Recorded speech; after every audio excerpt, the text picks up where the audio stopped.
Dreamscape presents The Intruder by Freida McFadden. Narrated by Patricia Santomasso, Tina Wollstonecroft, and Joe Hempel. 1. Now. Casey. There is at least a 50% chance that in the next 24 hours, the roof of the cabin I'm renting will collapse and kill me. It's an apt metaphor for the rest of my life. There's not much I can do about my shattered life, but the roof issue is more surmountable. I have been calling my landlord, Rudy, for the last month to try and fix it.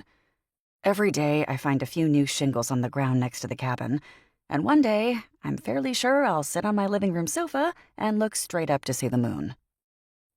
And then, a few days ago, my calls became more urgent. There's a storm coming, and if this roof doesn't get fixed ASAP, I could die. So I told Rudy he needed to get his butt over here, now. I wasn't nice, but I said what I had to say. Now, a dozen messages later, Rudy is finally here in the flesh. As we stand together just outside the cabin, Rudy squints up at my roof with his droopy blue eyes. He's a scrawny man in his late 50s who looks like he only eats 1 or 2 non-liquid meals per day. He scratches the gray stubble on his chin and adjusts the worn gray baseball cap he always wears. As usual, he reeks of cigarette smoke. The stench of it was overpowering when I first moved into the cabin, and it took me a week to get it aired out. It still clings to some of the furniture months later. "Looks okay to me, Casey," he says. My fists clench in barely restrained rage. How? How does it look okay? There are shingles all over the ground. I, in fact, gathered the flat rectangular shingles into a little pile that I now gestured toward angrily. I don't entirely understand how a roof is constructed, but I know those things are needed to keep it together. The fact that they are falling off does not bode well for my roof. At least this is just a rainstorm. Once it snows in a month or so, forget it. I'm going to wake up one morning in a snowdrift. I wish I could afford a decent, isolated shack in the woods. It's not safe, I insist. You worry too much. Rudy grabs a pack of cigarettes out of his back pocket, and before I can ask him not to, he lights one up and takes a deep drag. I've never known him to go more than 2 minutes without a smoke. You need to learn to relax a little, Casey. You need to learn to relax a little. That was my goal when I moved out to this cabin in the middle of nowhere, New Hampshire. I wanted peace and quiet, which is exactly what I got. Even with all the chirping birds and crickets and woodpeckers, it's so quiet that I've got no distractions from thinking about the complete mess I made of my life. I came out here after I lost my teaching job. I had this idea about living off the grid for a little while, but then I discovered what living off the grid actually meant. As much as I enjoy roughing it a bit, I very much did not want to build my own septic system. So here I am, not living off the grid. I have electricity, running hot and cold water, and a working landline telephone. But I do not have a television. And I look back with disdain on the days when my smartphone was glued to my right hand. I sold the phone before I came out here. Living off the grid is great, as long as you can still use the toilet. Oh, and you definitely need a roof. I grit my teeth.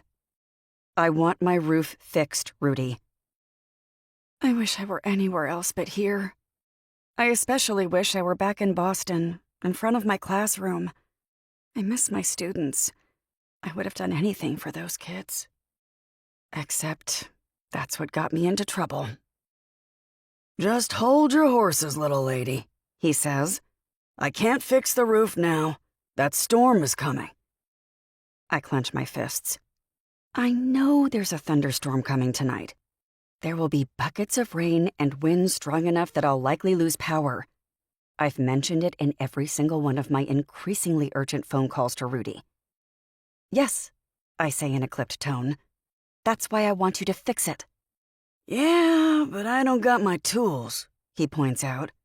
Or a ladder. Why the hell not? I told you my roof needed to be fixed. I had to check it out first, didn't I? Rudy takes another drag from his cigarette. I'll fix it when the storm is over, okay? Next week. He doesn't give me a specific day or time, which is par for the course. Undoubtedly, he'll call me with an hour's notice, and if I happen to be out, then my roof just won't get fixed that day. I'll have to annoy him as much as I can to make sure this gets done. And one other thing, I add. Rudy grunts impatiently. There's more? I shoot him a look.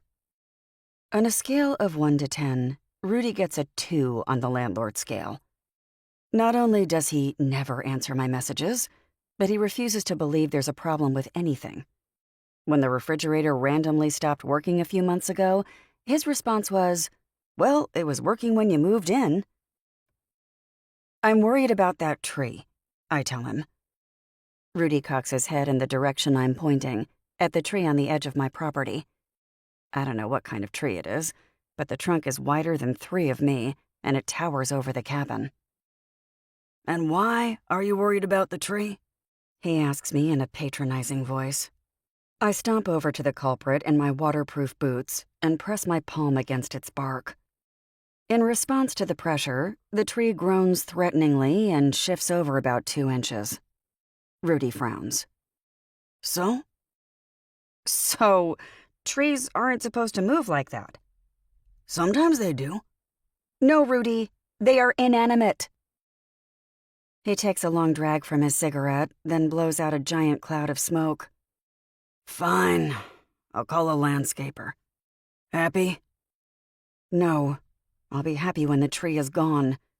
I've been worried about it for the last month, and now that a storm is coming, I'm really worried. I look up at the roof of my house. It will probably hold. And the tree probably won't fall down. I probably won't die tonight. And if I do, the good news is that nobody will miss me. 2. Rudy thinks we're done here. He's come, reassured me about my roof, and apparently that's the end of his obligation. I want to kick him in the shin, but that won't fix anything.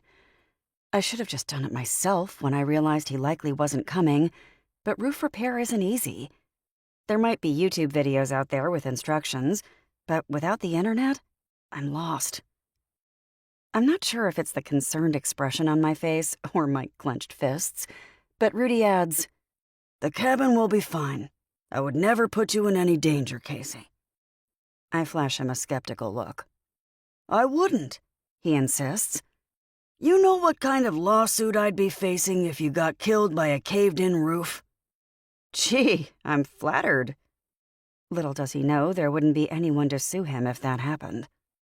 I promise, he says, this roof will survive a rainstorm. And that big old tree isn't going anywhere. I'm glad you're confident.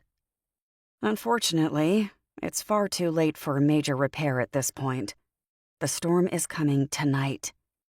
I thought that he could patch it just enough to hold through the high winds expected, but the strong gust of air that rips through my coat lets me know the time for any roof work has come and gone.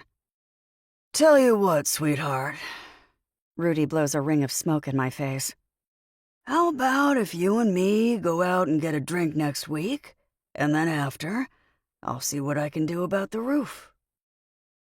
I don't know where to begin telling him what's wrong with all that. First of all, what kind of idiot gets a few drinks before climbing up on the roof? Also, I'm not going out with Rudy. He's nearly old enough to be my father. And I feel sick at the idea of his hand sliding up my thigh under the table at some seedy bar. How did this become... To keep listening to this audiobook, I've left you a link in the description so you can do it, at no cost thanks to Audible's 30-day free trial.